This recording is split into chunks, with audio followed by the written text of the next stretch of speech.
சாப்பாடு கஷ்டப்படுறப்போ சரி 2 பேர் எப்படி எல்லாம் ஒன்றா சாப்பிட்றோமோ அப்படிலாம் நண்பர்கள் தான். வாய்ப்பு ஒரு நல்ல டைரக்டர் வாய்ப்பு கிடைச்சி அடுத்த கட்டம் போகிறப்போ நீ படங்கள் வாய்ப்பு இல்லைனாலும் நீ வந்து அவங்க நண்பராவது மதிக்கணும்ல, அந்த வாய்ப்பு இல்லை. இப்போ நான் சமீபத்தில் எடுத்த படத்துக்கு கூட ஒரு சின்ன ப்ரொமோஷனுக்காக கேட்டேன்.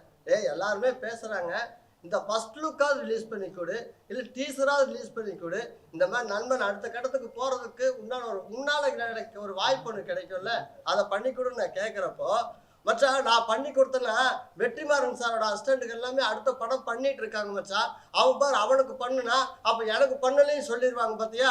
அதனால உன்னோட பேஜ்லையெல்லாம் போட வேண்டாப்பா, என்னோட பேஜில் போட்டுக்கிற, நீ பேசி மட்டும் கூடு அப்படின்னு சொன்னேன். இல்லைன்னா வாய்ஸ் மெசேஜ் ஒன்று போடு, நான் ஃபோட்டோ வச்சு கீழே வாய்ஸ் மெசேஜ் அதில் போட்டுக்கிறேன்னு சொன்னேன். அதையும் பண்ணல, வாய்ஸ் மெசேஜும் போடல, நானா பேசிக்கிட்டேன், அவ்வளவுதான். இந்த மாதிரி சின்ன வளர்ந்து வரவங்களுக்கு ஒரு ப்ரொமோஷனாவது பண்ணிக்கொடுக்கல. இன்னைக்கு விஜய் சேதுபதி அண்ணன் எத்தனை பேர் சின்ன அத்தனை பேருக்கு பண்ணி கொடுக்குறாரு. வளர்ந்தவர்கள் அத்தனை பேருக்கு பர்த்டே ஃபங்க்ஷன் முதல்ல கொண்டு அந்த குழந்தைங்களுக்கு வாழ்த்துக்கள் தெரிவித்து போட்டுருக்கிறாரு. எத்தனையோ பேர் வடநாடு நீயும் நாடெல்லாம் ஒரே ரூம் மண்டாக இருந்தவங்கடா, ஒரே கல்யாண மண்டபத்தில் வேலை பார்த்துருக்குறோம்.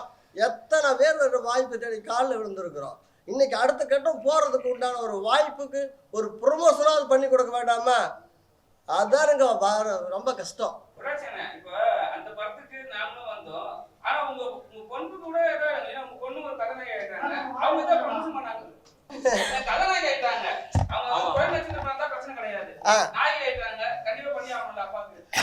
என்னோட படத்துக்கு உண்மையாலுமே டிஸ்கஷனுக்கே டைரக்ஷனே அவங்கதான். அவங்கள வச்சு தான் நான் ஒரு கதையே முதல்ல பிள்ளையார் சொல்லி போடுவேன். அவங்கள தாண்டி நான் மக்களாட்டுக்கு மொத்தமாக கொண்டு வந்து கொடுக்கவே மாட்டேன். அப்பா இது மாதிரி ஒரு ஷார்ட் ஃபிலிம் பண்ணுறேன் தங்கம், இது எப்படி இருக்குது, ஓகேவா, நல்லா இருக்குமாங்கிறப்ப எனக்கு நெளிவு சுழிவு கிழிவு எல்லாமே கற்றுக் கொடுக்கறது என் மகதான் எல்லா கதைக்கும். அதனால அந்த மாதிரி ஒரு படம் ஒன்று எடுத்துகிட்டு வந்து முடிச்ச உடனேயே என் பொண்ணு தான் அன்றைக்கி ஒரு ப்ரெஸ் மீட் வச்சோன்னு வந்து பேசி கொடுத்தாங்களே. அதெல்லாமே அவள் தான் பண்ணுவான். எங்களை மாதிரி இதான் நாங்கள்லாம் ஒரே ரூமெண்டாக இருக்கிறப்போ எனக்கு தெரிஞ்சு நானும் சூரி மில்கா கில்கான்னு நிறையா பேர் நடிகர்களாக இருக்கிறப்போ எங்களுக்கு தெரிஞ்சு அப்போ ஒரு டைரக்டர்னு சொல்கிறது நாங்கள் வெற்றி வீரன் தான். ஏன்னா அப்போ பருத்தி வீரன் ஆடியோ ரிலீஸ் ஆகிருக்குது. ஃபுல்லாக கேசட் போட்டு எல்லாம் பாட்டு கேட்டுருக்கிறப்போ நான் உண்மையாலுமே பருத்தி வீரன் படத்தோட டைரக்டர் இவனோ அப்படின்னு நடிச்சிட்டாரு. ஏன்னா பருத்தி வீரன் பாட்டை போட்டு கேட்டுகிட்டே இருக்கிறாப்புல.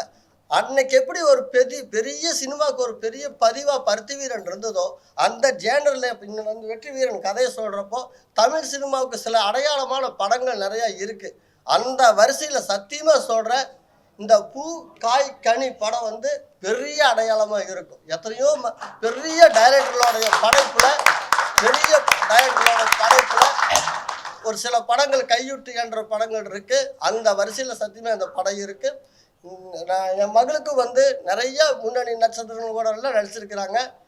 இந்த படத்தில் இந்த ஜேனர் இவங்களுக்கு ஒரு பெரிய அவார்டுக்கு உண்டான படமாக இருக்கும். இப்போ சமீபத்தில் விஜய் சார் ஒரு இன்னைக்கு எந்த இடத்துல இருக்கிறான்னு தெரியும், நம்ம நாட்டு சிஎம் ராஜ்மோகன் சார் இடையில சந்தித்தோம்.